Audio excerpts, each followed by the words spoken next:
శివాయ గురవే నమః శ్రీమాత్రే నమః శ్రీ విష్ణురూపాయ నమః శివాయ శ్రీరామ జయ రామ జయ జయ రామ. యజ్ఞో వై విష్ణు అని వేదవాక్యం. యజ్ఞభృద్యజ్ఞకృజ్ఞీ యజ్ఞభుక్ యజ్ఞ సాధన యజ్ఞాంతకృజ్ఞగుహ్యం అన్నమన్నాదయేవచ అని విష్ణు శాస్త్రం చెప్తున్నది. యజ్ఞము విష్ణువు యొక్క స్వరూపము. అయితే ఈ యజ్ఞము ద్వారానే అద్భుతమైనటువంటి విషయాన్ని సాధించవచ్చు అని యుగాల క్రితం భారతదేశం రుజువు చేసింది.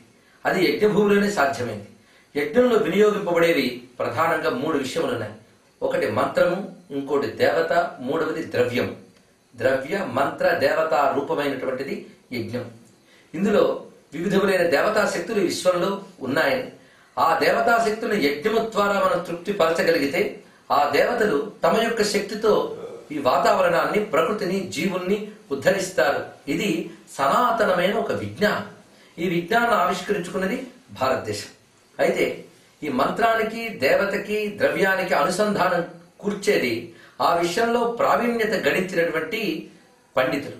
అలాంటి పండితులందరూ కూడా ఈ 3 విషయాలను యోజనం చేసి ఒక దివ్యమైన యజ్ఞాన్ని గాని చేయగలిగినట్లయితే ఎలాంటి అసాధ్యాలనైనా సుసాధ్యం చేయవచ్చు అనే విషయం యుగాల నుండి అనేక విధాలుగా రుజువు అవుతూనే ఉన్నది. ఇప్పటి వరకు భూమి మీద విఫలమైన యజ్ఞం అనేది లేదు. ప్రతి యజ్ఞం కూడా సఫలమైంది. యజ్ఞం ద్వారా దివ్య ఫలాలు పొందిన చరిత్రలు ఉన్నాయి.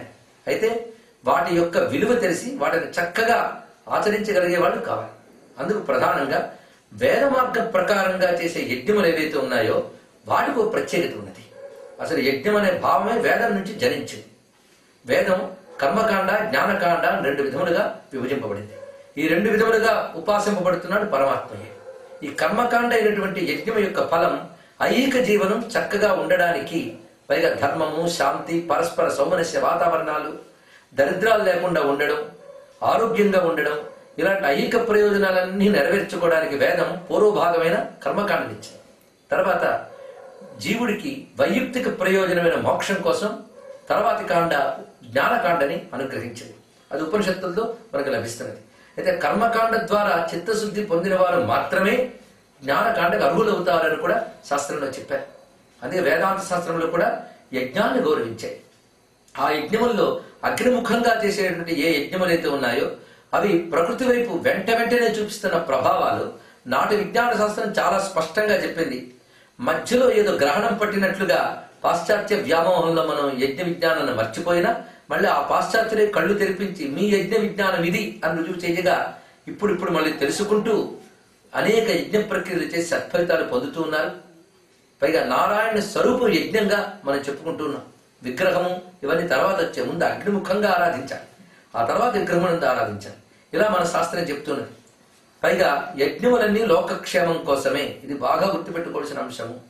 పూర్వం రాజులు గాని, ఇతరత్ర ఉన్నటువంటి మహాత్ములు గాని లోకంలో అసాధ్యాన్ని సుసాధ్యం చేసింది యజ్ఞము ద్వారానే.